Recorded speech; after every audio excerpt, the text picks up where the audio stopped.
I want to thank everyone for being here today. Just want to go back on a timeline of how we got here. Several months ago, during a subcommittee hearing of oversight, there was a motion made by Democrat member Summer Lee to subpoena the certain documents. Then the motion was amended by Scott Perry to include subpoenas for various names. I think there were 8 names originally, including Bill and Hillary Clinton.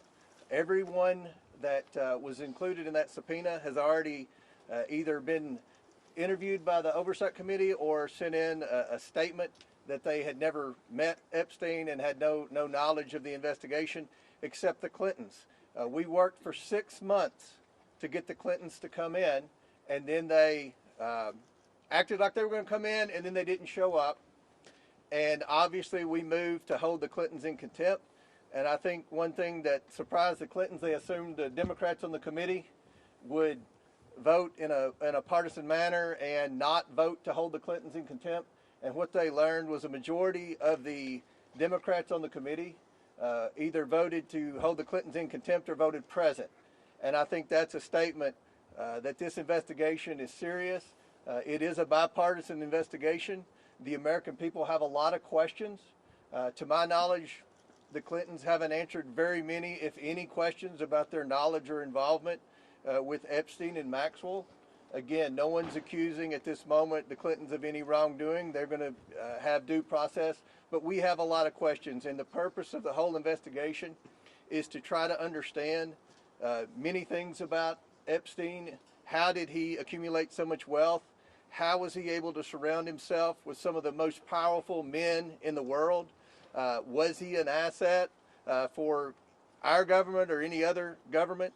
These are the questions that we're going to ask over the next 2 days, and hopefully we'll be able to get some answers. And as always, we're going to release the transcripts. We're going to release the video as soon as everyone has approved it. The normal process in a deposition is the attorneys would have the opportunity to review the transcript and review the video to make sure that there are no errors. And this is going to be a long video because this is going to be a long deposition. Today will be a long deposition, I would assume, and tomorrow will be an even longer deposition. Every member of the Oversight Committee is going to have questions for the Clintons, as well as our trained staff that do nothing but depositions. So after our hour of questioning, we're going to send a couple of members of the Oversight Committee out to be able to give you an update of what's going on and answer some questions. So with that, we'll answer a question or two, and then we'll go back to the Mr. Comer, are you concerned that there has been a cover-up of sexual abuse of a minor by President Trump? There are missing FBI records that appear to be. No, we're looking into the accusation by the NPR. We don't know the answer to that. We know what the administration says. We're still looking to get a definitive answer on that. But look, let's just be realistic here. If you go by a lot of what the Democrats have said, you had Jasmine Crockett accused Lee Zeldin of taking donations from Jeffrey Epstein. It was the wrong Jeffrey Epstein. We've had Ro Khanna sit on the floor and name names of people that he thought were involved in Epstein that weren't even involved. So, sometimes the Democrats on the committee aren't the best. Go ahead, Chad. Yeah. What about the idea, though, that I understand you say that this is different with some of the members or some of the people who were subpoenaed who didn't have a direct contact.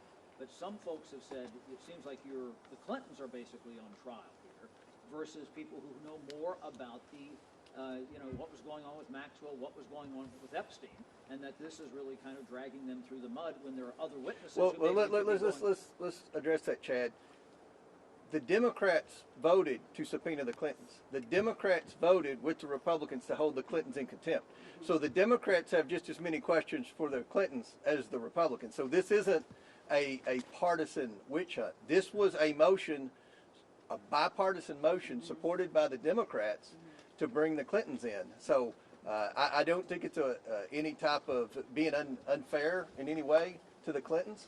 They've never answered questions, unlike President Trump, who gets questioned every day by just about every one of you about his knowledge or involvement with Epstein. To my knowledge, the Clintons haven't answered very many questions about it. So we'll do one more question. Go ahead. In the spirit of bipartisanship, would you then ask the Commerce Secretary Howard Lutnick to come testify? It seems like he has some information.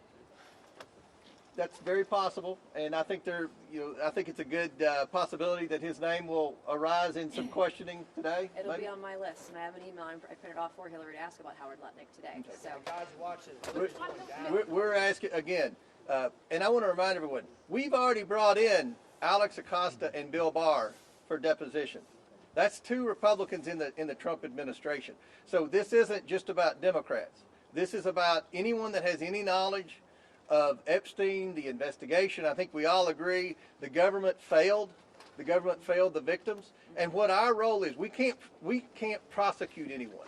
But what we have been doing is getting transparency to the American people. We subpoenaed the estate. That had nothing to do with the discharge petition. We subpoenaed the documents for the estate. That's what the victims asked us to do. And what you're seeing is there is accountability finally happening. You've seen at least a dozen very powerful people, men and women, who have already resigned, many in disgrace from their board positions. So we're seeing accountability, but we have a desire to see a lot more accountability. We want to get the answers, and hopefully the next 2 days will be a step in the right direction on our investigation. One more, and then that's it. Well, that being said, I mean, Hillary Clinton has said she has no links to Jeffrey Epstein.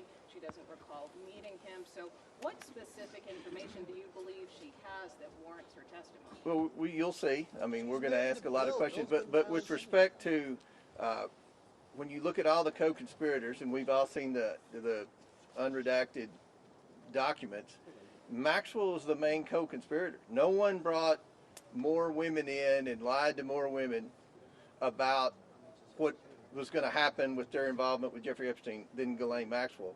We know that obviously Maxwell was a guest at Chelsea Clinton's wedding. There weren't many people that went to that wedding, so again, we're not accusing Hillary Clinton of wrongdoing. We know that Jeffrey Epstein said many times in emails that he was the first person to raise money for the Clinton Initiative, the Clinton Foundation, that he solicited money at some of his properties for the Clinton Foundation. Again, that's not saying anything's illegal, but there are a lot of questions pertaining to Secretary Clinton with respect to Epstein and his involvement in the Clinton Initiative and her relationship with Ghislaine Maxwell. So we'll come out every hour when we get finished, and different members will update you and answer any questions. Thank you all. When the Clintons forced to go to Washington, a taxpayer spent all the way there.